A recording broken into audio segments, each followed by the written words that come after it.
여기 194명이 지금 들어오셨는데요. 우리 한국아메에서 194명의 기적을 만들어 봤으면 좋겠습니다. 네, 화면 공유할게요.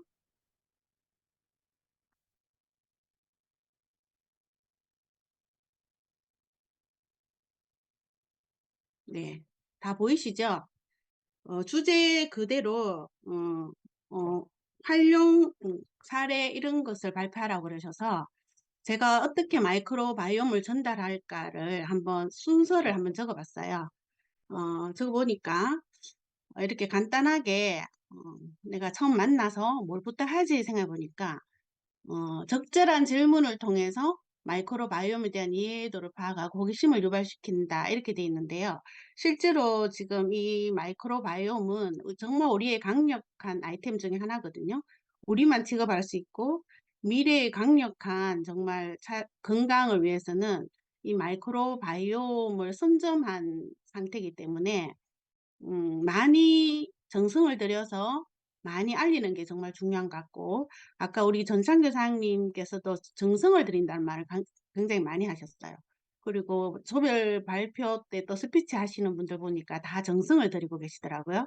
그래서 우리도 이 아이템 하나하나에 정성을 들여야 되는데, 마이크로바이옴에 대해서 일단은 사람들이 들어본 사람도 있고, 아직 처음 접하는 사람도 있고, 이 단어 자체가 굉장히 어렵게 느껴지는 분들도 많습니다. 그래서 일단은 좀 쉽게 다가갈 수 있도록 예를 들어서 치매나 우울증, 파킨슨병 이런 건 다 알고 있는 병이기 때문에 치매나 우울증이 뇌질환일까 장질환일까 이런 질문을 한번 던져보는 거예요. 그러면 당연히 뇌질환이라고 생각하고 있었는데 이런 질문을 하는 거 보면 '장질환인가?' 이렇게 이제 생각을 하게 되는 거거든요.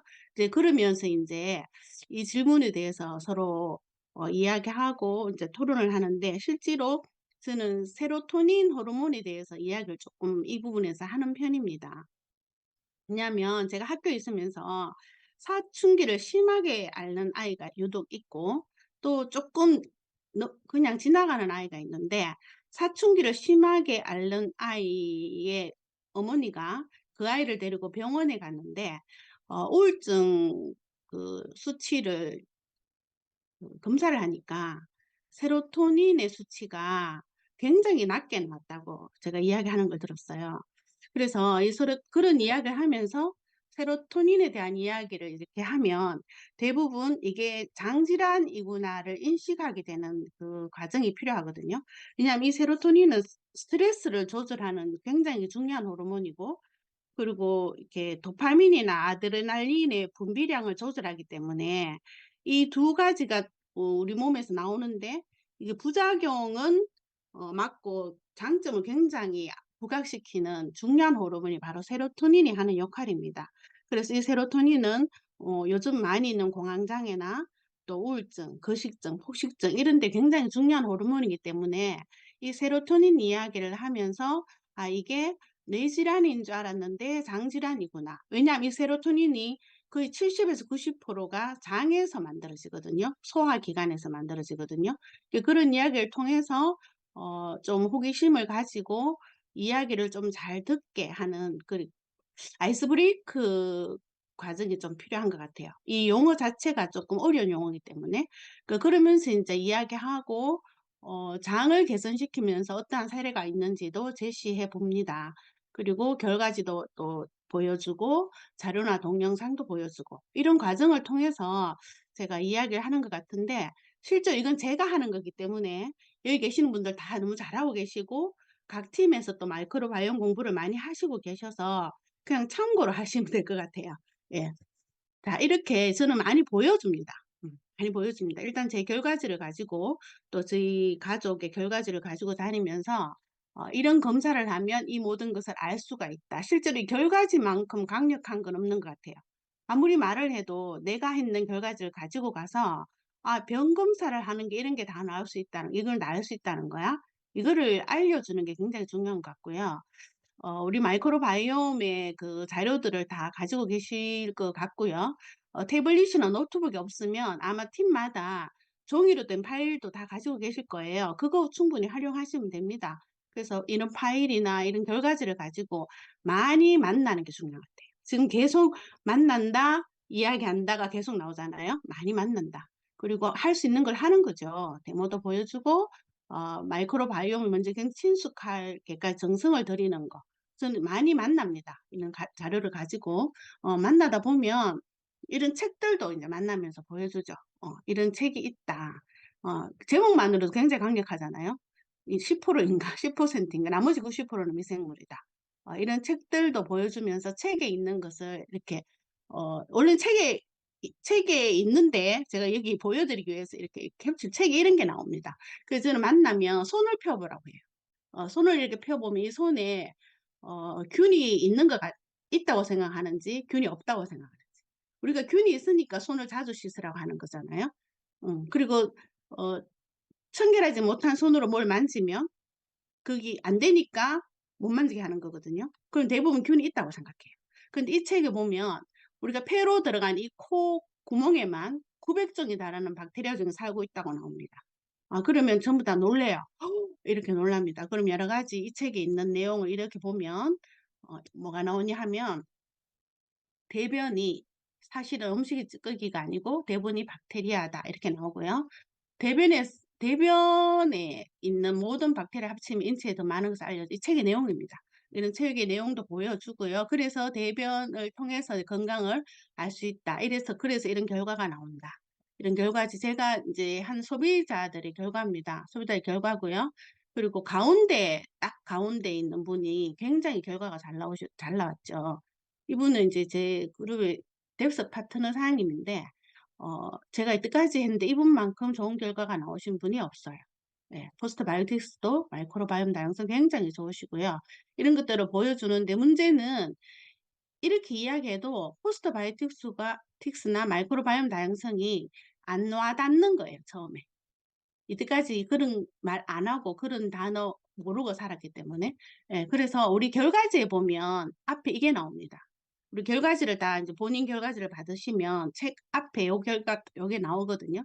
건강의 핵심 비결은 이 두 가지 있다. 저는 결과지를 굉장히 많이 활용하는데 균형 잡힌 마이크로바이옴과 유익한 포스트바이오틱스 생성에 있다. 그러면 이제 이 결과지에 있는 이걸 보여주고요. 그 다음에 포스트바이오틱스에 대해서도 잠시 언급을 합니다. 그래서 그 사람이 먹는 식생활, 오늘 하루 먹은 거 이야기해봐. 오늘 하루 먹은 걸 이야기해봐. 이렇게 말하면요. 이 사람이 주로 어떤 걸 먹는구나를 대충 알 수 있거든요. 그래서 이야기를 들으면서 식이섬유를 어느 정도 많이 먹는 식생활을 가지고 있는지, 그 다음 패스트푸드를 먹는지 이런 이야기를 한번 들어보면 우리가 이 포스트바이오틱스가 네가 먹는 걸로 만들어져. 어, 네가 먹는 걸로 만들어져. 그러면 네가 먹는 것 중에 이 두 가지가 꼭 있어야 돼. 하나는 식이섬유와 하나는 좋은 유산균이 있어야 돼. 여기 우리 결과지에 다 나옵니다. 그래서 포스트바이오틱스를 쉽게 풀어주면 우리가 좋은 걸 먹으라는 것은 그게 몸에 들어갔을 때 좋은 걸 만들어들이기 때문에 좋은 걸 먹으라고 그러는 거거든요. 그래서 좋은 걸 먹어서 좋은 걸 그 좋은 거 만들어내는 게 포스트바이오틱스라고 이렇게 쉽게 풀어줍니다. 그리고 난 뒤에 마이크로바이옴 당성이 높아지면 좋은 이유도 이야기해주고요. 어, 8만 원짜리 더블엑스를 먹었는데 마이크로바이옴 다양성이 높은 사람은 80만 원의 효과를 볼 수가 있지만 마이크로바이옴 다양성이 낮으면 8천 원의 효과를 못 본다. 예, 이렇게 다양성이 높으면 내가 먹은 좋은 것들이 우리 몸에서 더 많은 기능을 수행하게 된다. 이런 것들을 이제 이야기해 주면서 몸의 마이크로바이옴 다양성이 높은지 낮은지 알고 싶지 않니? 한번 알아보자. 그리고 네 몸에서 얼마나 좋은 대사산물이 잘 만들어지는지 알고 싶지 않니? 한번 만들어보자. 한번 검사해보자. 그리고 몸에 유해균이 있는지 유해균에서 굉장히 많이 혹합니다. 유해균이 있는지 없는지. 유해균이 있는지 없는지는 한번 검사해보면 좋겠다. 이렇게 하거든요. 그리고 지금 먹는 유산균이 있다면 유익균이 얼마나 있는지 또 한번 검사해보자. 계속 이런 이야기를 하면서 나만의 유산균에 대해서 중요성을 이야기하는 거죠. 이 화면은 그 박민수 원장님의 강의에서 나오는 화면인데요. 대구는 우리 수익한 약사님이 오셔서 강의를 하시잖아요. 근데 분당은 보니까 분당 ABC 브랜드 센터에 분당에서 가정의학과를 하시는 박민수 원장님이 와서 강의를 하시더라고요. 근데 그 박민수 원장님의 강의를 제가 예전부터 유튜브를 통해서 한 번씩 건강 강의 특강을 제가 한 번씩 들었거든요. 그분이 마이크로바이옴 다양성에 대해서 요즘 굉장히 많이 강의를 하고 계세요. 그래서 그분 강의를 제가 캡처한 건데 우리 몸을 위해서 더 많은 기능을 수행한다는 걸 굉장히 강조하고 계시거든요. 그래서 이런 그분의 이제 유튜브 영상도 한번 추천해 주면서 우리가 아미에서 나오는 영상을 계속 추천해 주니까 처음에는 어 '아미 제품 중에 하나구나. 아미 하는 사람이니까 좋다고 하는구나.' 이렇게 받아들이는 사람도 있더라고요. 그래서 이 마이크로바이옴은 지금 굉장히 많은 분들이 유튜브에서 강의를 하고 있기 때문에 그런 분들이 강의를 이렇게 어 줍니다. 그리고 개선된 사례도 이렇게 보여주고요. C에서 시작했지만 6 개월 후에 A가 된 사례 이것도 보여주고 같은 분입니다. 그리고 어 아미에서 나온 영상 외에 이런 것들을 카톡으로 보내주고 꼭 보라고. 근데 이걸 그냥 카톡으로 보내주는 거하고 보내고 전화 통화를 하는 거하고는 굉장히 달라요. 보내고 난 뒤에 반드시 전화를 하셔야 됩니다. 내가 지금 보낸 영상 어떤 몇 분짜리 긴 거 보내시면 안 되죠. 몇 분짜리인데 "내가 그때 말한 그 영상이야. 꼭 들어 봐. 꼭 봐." 그 전화하는 거랑 그냥 보내는 거랑은 그 사람이 정말 듣는 그 확률이 굉장히 달라지더라고요. 그래서 이런 영상을 보내주는데요. 이분도 굉장히 요즘 많이 하세요. 서울대 생명공학부 교수님인데 근데 문제는 이런 영상을 보면 그냥 마이크로바이옴의 중요성을 이야기해 놨어요. 마지막 솔루션이 없다는 거예요. 그래서 이분 영상의 끝에 이분이 뭐라고 말씀하시냐 하면 "그런데 나는 내 몸에 미생물이 어떤 게 있는지 나도 모르겠다." 이렇게 말을 해요. "나는 모른다. 모르지만 굉장히 중요하다." 이렇게 말씀하시거든요. 그래서 이런 영상을 통해서 그러면 좋긴 한데 그러면 '내 몸에 미생물이 뭐가 있지? 어떤 종류가 있지? 좋은 게 있을까?' 이런 호기심이 생기면 그때 저는 우리 영상을 보내줍니다. 이런 거. 이런 거 보내주고요. 그다음에 이거 있죠. 많이 보셨죠? 그래서 "우리도 이런 게 있다." 이런 거 보내줍니다. 그래서 어 마이크로바이옴도 마찬가지일 것 같아요. 정말 정성을 들이는 부분인데 제가 어떤 멘트를 많이 하나를 보니까 저는 예를 드는 멘트 중에 몸의 염증 이야기를 많이 하는 것 같아요.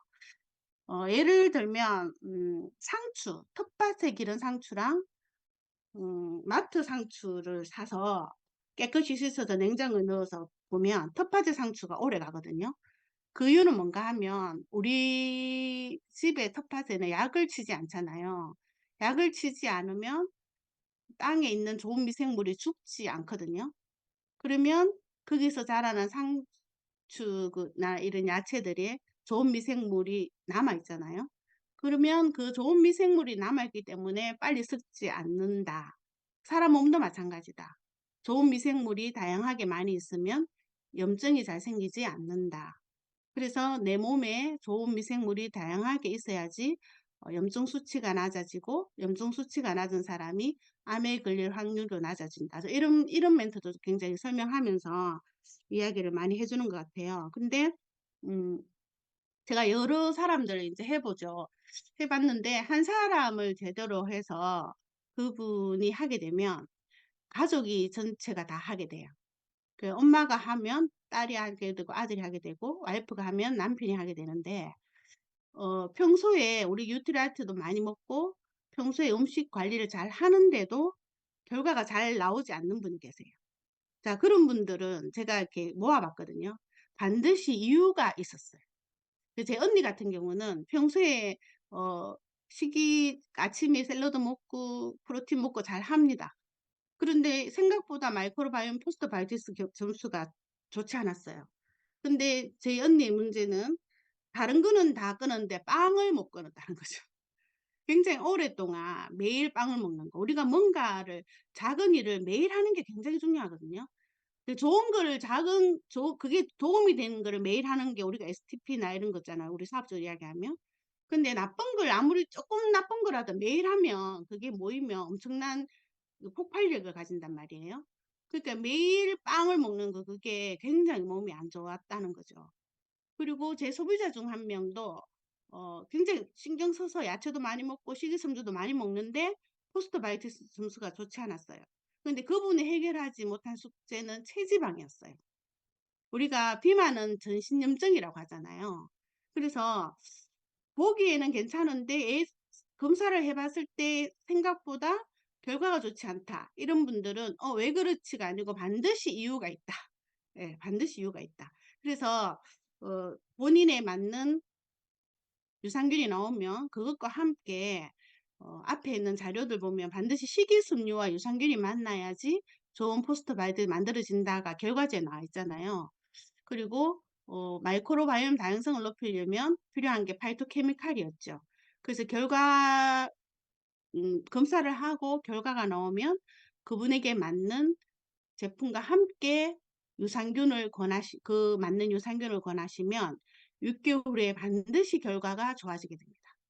예, 그래서 반드시 좋아진다는 것을 우리 스스로가 믿어야 될 것 같아요.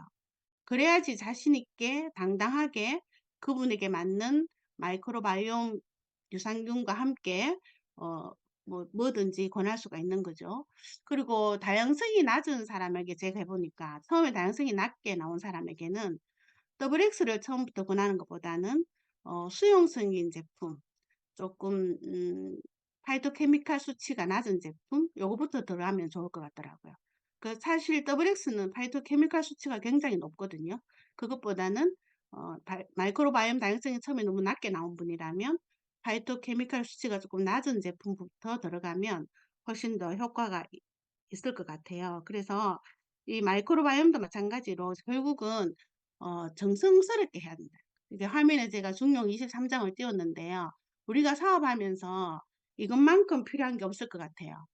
작은 일도 무시하지 않고 최선을 다하고 최선을 다하면 정성스럽게 되고 정성을 들이면 겉으로 배어 나오고 남을 감동시키게 되고 변하게 되고 이게 아마 우리가 제품이든 사업 설명이든 데모를 보여주는 것이든 누군가를 만났을 때 우리가 가져야 되는 마음가짐이 아닌가 이게 모여서 결과가 나오는 게 아닌가 이런 생각이 듭니다. 그래서 마이크로바이옴도 10명, 20명 만나서 많이 이야기하는 거 좋지만 한 명을 만나서 제대로 팔로우까지 하셔서 그분이 좋은 결과를 가지거나 감동하게 되면 그 한 사람으로 인해서 2명, 3명, 5명, 10명이 생긴다는 게 바로 마이크로바이옴도 그 아이템 중에 가장 강력한 정성을 들이면 된다는 그 아이템인 것 같습니다. 그래서 진짜 우리에게만 허용된 이 마이크로바이옴의 비전, 그리고 이걸 통해서 우리가 다른 사람이